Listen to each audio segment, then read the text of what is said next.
کے پیغامبر ہیں، روشنی کی حمایت کریں گے. ہم اجالوں کے پیغامبر ہیں، روشنی کی حمایت کریں گے. اس تراویح میں ایک لطیفہ یاد آ گیا کہ ہمارے جو خسر صاحب تھے وہ بھی حافظ تھے. قریب ایک جگہ تھی مدھوبنی کے نام سے، وہ اب ضلع بن گیا ہے. وہاں اپنے ایک دوست کے مطالبے پر ہم کو لے گئے اور انہوں نے کہا کہ یہاں قرآن مجید تم کو سنانا ہے.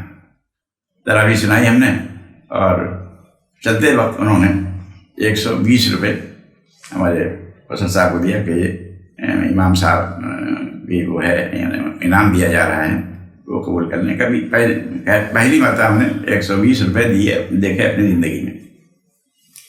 سمجھا نہیں ہم نے کہ نہیں لینا چاہیے، ان کی وجہ سے ہم لے کے چلے آئے. تو اس زمانے میں بہت طوفان آتا تھا. ہم لوگوں کا گھر جو تھا وہ پھوس کا بنا ہوا تھا، تو ایک بڑا طوفان آیا، اس کی وجہ سے پورا گھر ہمارا پلٹ گیا. والد صاحب کو اطلاع ہوئی، دونوں چیز کی اطلاع ہوئی کہ طوفان آیا، اس کی وجہ سے گھر جو ہے تباہ برباد ہو گیا اور اس میں سینکڑوں روپے لگیں گے. اور یہ کہ ہم نے تراویح پڑھائی ہے اور اس میں 120 روپے ہم کو ملے ہیں. تو والد صاحب کا خط آج بھی ہمیں یاد ہے. انہوں نے خط میں لکھا تھا کہ بیٹے ہم نے تم کو قرآن مجید اس لیے نہیں پڑھایا ہے، یہ نہیں کرایا ہے کہ تم اس سے معاوضہ لو. اللہ تعالیٰ تم کو اتنا دے گا کہ تم کو تصور بھی نہیں ہوگا کہ اللہ تعالیٰ نے کتنا نوازا ہے تم کو. اور جنت میں تو درجات ملیں گے ہی. تو اس کا بڑا اثر پڑا. پھر ہم نے ہمیشہ کے لیے توبہ کر لی. اور اس کے بعد پھر یہ معمول بن گیا کہ جب رمضان کا زمانہ آتا تو حضرت مولانا محمد احمد صاحب کے یہاں چلے جاتے اور وہاں 12 دن میں 2.5 پارے کر کے ہم سناتے. اور مولانا محمد احمد صاحب کا جو گھر تھا وہ بالکل دیہات پھول پور گھر، اور وہاں حضرت مولانا کی سادگی کہ خود سے کھانا لاتے تھے، افطار لاتے تھے باہر، اور وہیں ان کے ساتھ بیٹھ کر کے رمضان کے افطار اور تراویح اور پھر ان کے ملفوظات، اور لوگ آتے تھے ملنے کے لیے برابر. تو وہاں کی سادگی کی زندگی سے بڑا اثر پڑا. خود حضرت مولانا بہت سادگی کی زندگی گزارتے تھے. اور ان کے جو صاحبزادے تھے ایک قاری مشتاق احمد جو ہمارے ساتھ کے ہم عمر تھے، آج کل وہ مدرسہ عرفانیہ کے بانی ہیں اور وہ چلا رہے ہیں ماشاءاللہ. اس کی وجہ سے بڑے حفاظ قرآن نکل رہے ہیں. اور مولانا کے دوسرے صاحبزادے ان سے بڑے تھے ارشاد صاحب، وہ اس وقت الہ آباد میں ہیں. بعد میں ان کو سرکاری ملازمت ملی اکاؤنٹ آفس میں. اور ان سے بھی بڑے محمد اشتیاق تھے جنہوں نے مدرسہ کافیت العلوم میں پڑھا اور عربی کی تعلیم حاصل کی. عالمیت تک کے لیے والد صاحب نے خاص طور سے ان کو پڑھایا. اس طرح سے مولانا کے گھر والوں سے بالکل تعلقات ایسے تھے جیسے بچوں کے تعلقات گھر میں ہوتے ہیں. اور چھوٹے تھے اس لیے گھر میں بھی آنا جانا تھا. بہرحال یہ بہت یادگار زمانہ ہے کہ 12 رمضان تک ہم کو آ کے تراویح پڑھاتے تھے. اس کے بعد پھر وہاں سے ململ آتے تھے، اس لیے کہ والدہ یہاں تھی اور والد صاحب مدرسے کے سلسلے میں بمبئی وغیرہ چلے جاتے تھے چندے کے لیے. اس طرح سے گویا کہ یہاں رہ کر کے والدہ کے ساتھ رہتے تھے. اور پھر شوال میں گویا کہ دارالعلوم آتے تھے. گویا کہ یہ ایک روٹین سا بن گیا اور آخر تک رہا جب تک کہ ہم فارغ نہیں ہو گئے. تو اس سے حضرت مولانا محمد استاد سے بڑا قرب حاصل ہوا. اور حضرت بھی بہت محبت فرماتے تھے والد صاحب کی وجہ سے، تعلق کی وجہ سے. ہمارے لیے دعائیں بھی کرتے تھے اور کبھی کبھی انعام بھی دیتے تھے چلتے وقت. تو اس سے بڑی برکت محسوس ہوتی تھی اور ان کی صحبت سے بڑا فائدہ ہوا. اور یہ اندازہ ہوا کہ واقعی علماء ربانی جو ہے وہ کس طرح ان کی زندگی ہوتی ہے، قربانی کی زندگی، سادگی کی زندگی. اور ان کی زندگی بڑی سادہ تھی اور بہت ہی عشق اور محبت سے بھرے ہوئے تھے، حضوری محبت. اور پھر اللہ تعالیٰ سے تعلق، خاص تعلق تھا.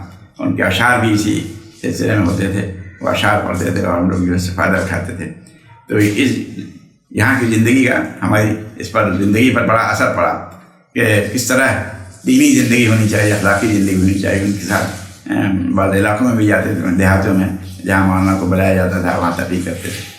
تو یہ زندگی اس طرح یہاں گزری. یہاں درجہ دوم ہی میں تھے کہ حضرت مولانا سید ابوالحسن ندوی رحمۃ اللہ علیہ سے تعلق ہوا. اور نام ان کا پڑھا تھا قصص النبیین میں. اس طرح سے ہوا ہے کہ ہمارے والد صاحب برابر تاکید کرتے تھے کہ حضرت مولانا سے ملتے رہو، ان سے فائدہ اٹھاتے رہو. تو ہم اور مولانا شمس الحق صاحب اسی زمانے سے حضرت مولانا کے پاس آنا جانا لگا رہا. اور عصر بعد کی مجلس ہوتی تھی یہاں، وہاں بیٹھتے تھے. حضرت جو ہے بڑا خیال رکھتے تھے اور کوئی سوال ہوتا تھا تو بہت اہتمام کے ساتھ اس کا جواب دیتے تھے.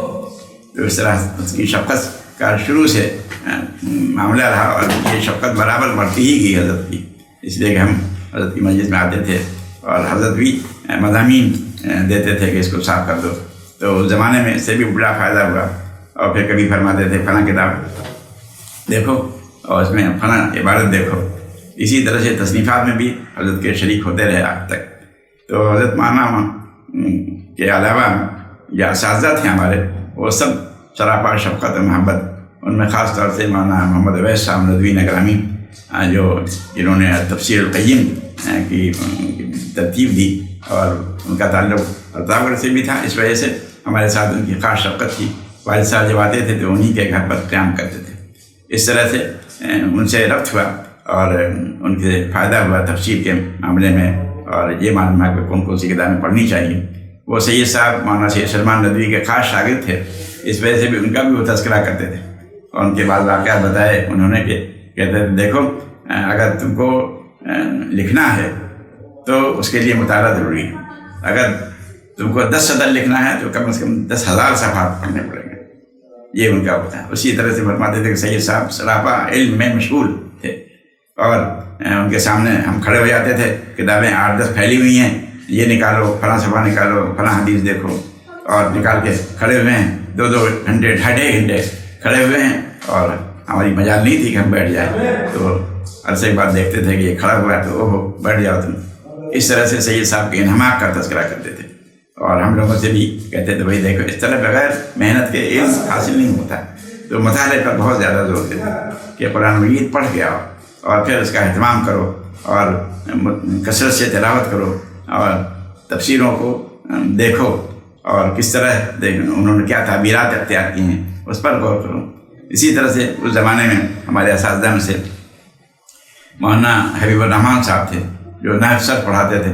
بڑے صاف ستھرے نستعلیق قسم کے, اور وہ زمانے میں شہر میں رہتے تھے. وہاں سے آتے تھے اس پر رکشے پر اور باقاعدہ اپنے ساتھ تولیہ اور صابن رکھتے تھے اور بہت اہتمام کے ساتھ وضو کرتے تھے. تو ان کی صفائی ستھرائی اور کہ کپڑے میں کریز نہ ٹوٹ جائے یہ ان کا یاد ہے. اور پھر بہت محنت کے ساتھ محبت کے ساتھ پڑھاتے تھے.